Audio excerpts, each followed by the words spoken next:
শ্রী গুরুভ্যো নমঃ। হরিঃ ওম। সর্বোপনিষদ গাবো দুগ্ধা গোপালনন্দনঃ। পার্থবৎস সুধীর্ভুক্তা দুগ্ধং গীতামৃতং মহৎ। বসুদেবসুতং দেবং कंसचानूरमर्दनं। देवकी परमानन्दं कृष्णं वन्दे जगद्गुरुं। हे कृष्ण करुणा सिन्धु दीनबन्धु जगत्पते। गोपेश गोपिका कान्त রাধাকান্ত নমস্তুতে। নমস্কার। শ্রীমদ্ ভগবদ গীতার সপ্তদশ অধ্যায়, আজ প্রথম পর্ব, প্রথম থেকে দশমতম পর্যন্ত শ্লোক পাঠ, অনুবাদ ও সংক্ষিপ্ত ব্যাখ্যা। ওম শ্রী পরমাত্মনে নমঃ। अथ सप्तदशोऽध्यायः श्रद्धात्रयो विभागयोगः। গীতার ষোড়শ অধ্যায়ের অন্তিমতম শ্লোকটিতে বলা হয়েছে, তস্মাৎ শাস্ত্রং প্রমাণম তে কার্য ব্যবস্থিত, অর্থাৎ সকল আচরণ ও কাজে তুমি শাস্ত্রের ওপর নির্ভর করো। একথা বলার কারণ, শাস্ত্র হচ্ছে বিজ্ঞান। দেহের রক্ষণাবেক্ষণের জন্য যেমন শরীর বিজ্ঞান, অন্তর্জীবনের জন্য তেমনি অধ্যাত্ম বিজ্ঞান এবং বিজ্ঞানসম্মত শাস্ত্র। অন্তর্জীবন অর্থাৎ নৈতিক ও আধ্যাত্মিক জীবনের সুরক্ষার জন্য অধ্যাত্ম বিজ্ঞানের নির্দেশ মেনে চলতে হবে। জীবনে কি করা উচিত আর কি নয় তা অধ্যাত্ম বিজ্ঞানী বলে দেয়। এখন অর্জুনের একটি প্রশ্ন দিয়ে সপ্তদশ অধ্যায় শুরু হয়েছে।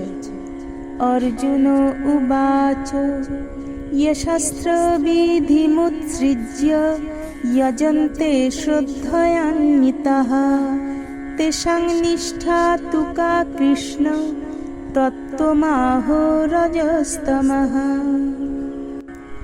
অর্জুন বললেন, হে কৃষ্ণ, যেসব ব্যক্তি শাস্ত্রবিধি পরিত্যাগ করে শ্রদ্ধার সহকারে দেবতাদের পূজা করেন, তাদের নিষ্ঠা কিরূপ? তারা সাত্ত্বিকী না রাজসী না তামসী? এই অধ্যায়ের প্রায় সবটুকু জুড়েই 3 গুণের আলোচনা। অর্জুন তাই জিজ্ঞেস করছেন। কেউ হয়তো কোনো শাস্ত্রের ধার ধারেন না, অথচ হৃদয়ের শ্রদ্ধা দিয়ে তিনি পূজা অর্চা করছেন। এক্ষেত্রে সেই ব্যক্তির জীবনের প্রকৃতিটি কি? তিনি কি সাত্ত্বিক, রাজসিক অথবা তামসিক? তেষাং নিষ্ঠা তু কা কৃষ্ণ। হে কৃষ্ণ, সেই ব্যক্তির নিষ্ঠা কি রকম? এটি ছিল অর্জুনের প্রশ্ন। দ্বিতীয় শ্লোকে শ্রী ভগবানুবাচ ত্রিবিধা ভবতি শ্রদ্ধা দেহিনাং সা স্বভাবজা সাত্ত্বিকী রাজসী চৈব তামসী চেতি তাং শৃণু। শ্রী ভগবান বললেন, মানুষের স্বভাবজাত শ্রদ্ধা 3 প্রকারের হয়ে থাকে, সাত্ত্বিকী, রাজসী এবং তামসী। সেগুলি বিস্তারিতভাবে আমার কাছে শোনো। অর্জুন নিষ্ঠা কি তা জানার জন্য প্রশ্ন করেছিলেন, কিন্তু ভগবান তার উত্তরে শ্রদ্ধার কথা জানালেন, কারণ শ্রদ্ধা অনুসারেই নিষ্ঠা হয়ে থাকে। ত্রিবিধা ভবতি শ্রদ্ধা দেহিনাং সা স্বভাবজা। শ্রদ্ধা 3 প্রকারের। সেই শ্রদ্ধা কেমন? এর উত্তরে জানাচ্ছেন যে এই শ্রদ্ধা স্বভাবজাত। সা স্বভাবজা অর্থাৎ স্বভাব থেকে উৎপন্ন স্বতঃসিদ্ধ শ্রদ্ধা। সাত্ত্বিকী রাজসী চৈব তামসী চেতি সাং তামসী চেতি তাং শৃণু। স্বভাবজ শ্রদ্ধা 3 প্রকারের, সাত্ত্বিক, রাজসিক এবং তামসিক। পৃথকভাবে এই তিনটি বিষয়ে শোনো। তৃতীয়তম শ্লোকে শ্রী ভগবান বলছেন, শ্রী ভগবানুবাচ সত্ত্বানুরূপ সর্বস্য শ্রদ্ধা ভবতি ভারত শ্রদ্ধাময়োऽয়ং পুরুষো ইয়ো যচ্ছ্রদ্ধ স এব সঃ। হে ভারত, সকল ব্যক্তির শ্রদ্ধাই তার অন্তঃকরণ অনুযায়ী হয়ে থাকে। মানুষ শ্রদ্ধাময়, তাই যে যেমন শ্রদ্ধাযুক্ত সেটি তার স্বরূপ, অর্থাৎ সেটি তার নিষ্ঠা স্থিতি। সত্ত্বানুরূপা সর্বস্য শ্রদ্ধা ভবতি। প্রত্যেক মানুষের শ্রদ্ধা তার মনের সংস্কার অনুযায়ী হবে। কারো মনের সংস্কার যদি আর একজনের সংস্কার থেকে আলাদা হয় তবে তার শ্রদ্ধাও অন্য ধরনের হতে বাধ্য। এরপর বলা হচ্ছে শ্রদ্ধাময়োऽয়ং পুরুষ। শ্রদ্ধা যেমন এই পুরুষও তেমন, অর্থাৎ যার ভিতর যেমন শ্রদ্ধা তার প্রকৃতিটিও সেই রকম। ইয়ো যচ্ছ্রদ্ধ স এব সঃ। বাস্তব জীবনে তিনি যেমন সে তার শ্রদ্ধার অনুরূপ। সংস্কার এবং শ্রদ্ধা এই দুটি জিনিস কতটা অঙ্গাঙ্গিভাবে জড়িত। প্রতি ক্ষেত্রে প্রতিটি কর্মেই আমাদের সংস্কার এবং শ্রদ্ধা প্রতিফলিত হয়। পরের শ্লোকে শ্রদ্ধা যেমন এই পুরুষও তেমন, এই ভাবটি শ্রী ভগবান আরো বিস্তৃত করেছেন। শ্রী ভগবানুবাচ যজন্তে সাত্ত্বিকা দেবান যক্ষ রক্ষংসি রাজসঃ প্রেতান ভূত গণশ্চন্যে যজন্তে তামসা জনঃ।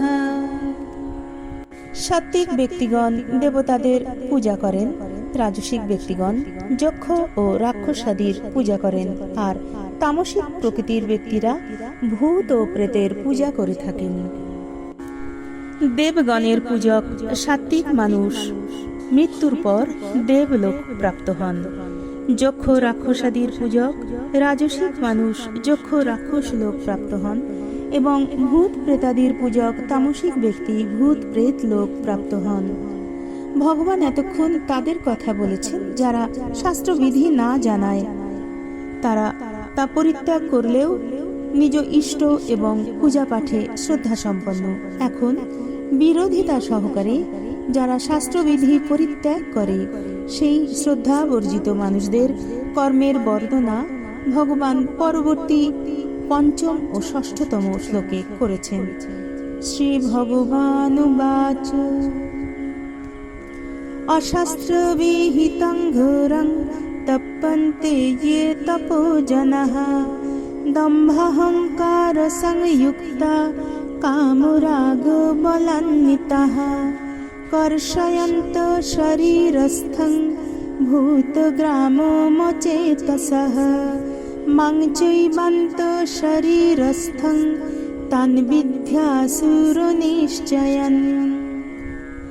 দম্ভ, অহংকার, ভোগ ও আসক্তিযুক্ত এবং বলগর্বিত যে সকল ব্যক্তি শরীরস্থ পঞ্চভূত অর্থাৎ পাঞ্চভৌতিক শরীর এবং অন্তর্যামী রূপে স্থিত আমাকে কৃশ করে, কঠোর তপস্যা করে, সেই মূঢ় ব্যক্তিদের তুমি আসুরী সম্পদ বিশিষ্ট বলে জানবে। কোনো ব্যক্তি যদি কোনো প্রকারেই পূজা না করেন তাহলে তার শ্রদ্ধা কিভাবে জানা যাবে সেটি জানাবার জন্য ভগবান ব্যক্তির আহারের রুচির দ্বারা তার নিষ্ঠাকে জানার প্রকরণটি আরম্ভ করেছেন সপ্তমতম শ্লোকে। শ্রী ভগবানুবাচ আহারস্তপি সর্বস্য ত্রিবিধ ভবতি প্রিয়ঃ যজ্ঞস্তপস্তথা দানং তেষাং ভেদমিমং শৃণু। আহারও সকলের তিন প্রকারের প্রিয় হয়, তেমনি যজ্ঞ, দান ও তপস্যাও তিন প্রকারের হয়, অর্থাৎ শাস্ত্রীয় কর্মাদি ও গুণাদি ভেদে তিন প্রকারের হয়। তুমি তার প্রভেদগুলি শোনো। সাত্ত্বিক, রাজসিক এবং তামসিক মনের এই তিন প্রবণতার ভিত্তিতে খাদ্যের ব্যাপারেও পছন্দ সব আলাদা। এখানে শ্রী ভগবান সাত্ত্বিক, রাজসিক, তামসিক এই 3 রকমের আহারের কথা বললেও কোনো বিশেষ খাদ্যের নাম উচ্চারণ করেননি। একজনের কাছে যেটি খাদ্য, অন্যের কাছে সেটি অখাদ্য বা বিষ। তাই কোনো একটি বিশেষ খাদ্যদ্রব্যের নাম করে এটি সাত্ত্বিক অথবা রাজসিক বা তামসিক এটি বলা যায় না। যা কিছু মানুষের মনে ভিন্ন ভিন্ন অবস্থার সৃষ্টি করে, কেবল তার ভিত্তিতেই তাদের রাজসিক, তামসিক অথবা সাত্ত্বিক আখ্যা দেয়া যায়। 8তম শ্লোক। শ্রী ভগবানুবাচ আয়ু সত্ত্ব বলারোগ্য সুখ প্রীতি বিবর্ধনঃ রস্য স্নিগ্ধা স্থিরা হৃদ্যা আহারা সাত্ত্বিক প্রিয়াঃ। আয়ু, সত্ত্বগুণ, বল, আরোগ্য, সুখ, চিত্ত প্রসন্নতা বৃদ্ধিকারী এবং সারবান, হৃদয়ে শক্তি বর্ধনকারী, সরস, স্নিগ্ধ এরূপ মনোরম আহার্য সাত্ত্বিক ব্যক্তিগণের প্রিয় হয়। পরের 2টি শ্লোকে আরও 2 ধরনের খাদ্যের কথা বলা হয়েছে। সেগুলি আলোচনা করলে সাত্ত্বিক খাদ্যের মহিমা আরও স্পষ্ট হবে। 9তম শ্লোক। শ্রী ভগবানুবাচ কট্টম লোলাবনাত্তুষ্ণ তীক্ষ্ণ রুক্ষ বিদাহিনঃ আহারা রাজসস্যেষ্টা দুঃখ শোকাময় প্রদাহ। অত্যন্ত কটু, অতি টক, অতি লবণাক্ত, অতি উষ্ণ, অতি তীক্ষ্ণ, অতি শুষ্ক এবং অতি প্রদাহকারক আহার বা ভোজ্য পদার্থ রাজসিক ব্যক্তিগণের প্রিয়, যা দুঃখ, শোক এবং রোগ উৎপন্নকারী। 10তম শ্লোক। শ্রী ভগবানুবাচ ইয়াতো ইয়ামং গত রসং পুতি পরিয়ুষিতং চ যৎ উচ্ছিষ্টম অপি চা মেদ্ধং ভোজনং তামস প্রিয়ম। যে খাদ্য অর্ধপক্ব, রসবর্জিত, দুর্গন্ধময়, বাসি, উচ্ছিষ্ট এবং অত্যন্ত অপবিত্র, তথাপি তামস ব্যক্তিগণের সেরূপ খাদ্যই প্রিয় হয়। অর্থাৎ আমরা সাত্ত্বিক, রাজসিক এবং তামসিক এই 3 শ্রেণীর মানুষ এবং তাদের কি ধরনের খাদ্য পছন্দ তা দেখলাম। তবে এখানে কোনো বিশেষ খাদ্যের নাম করা হয়নি। যেসব খাদ্য আমরা খাই তাদের গুণগুলির কথাই উল্লেখ করা হয়েছে। তবে বোঝা গেল যে সাত্ত্বিক মনের অধিকারী যারা, তারা পরিচ্ছন্নতার উপর জোর দেন। আজ এই পর্যন্তই। ওম তৎসৎ। শ্রীমদ্ ভগবদ গীতাসু উপনিষৎসু ব্রহ্ম বিদ্যায়াং যোগশাস্ত্রে শ্রীকৃষ্ণার্জুন সংবাদে শ্রদ্ধাত্রয় বিভাগ যোগো নাম সপ্তদশোऽধ্যায়ঃ। হরিঃ ওম তৎসৎ। ওম শান্তি শান্তি শান্তিঃ।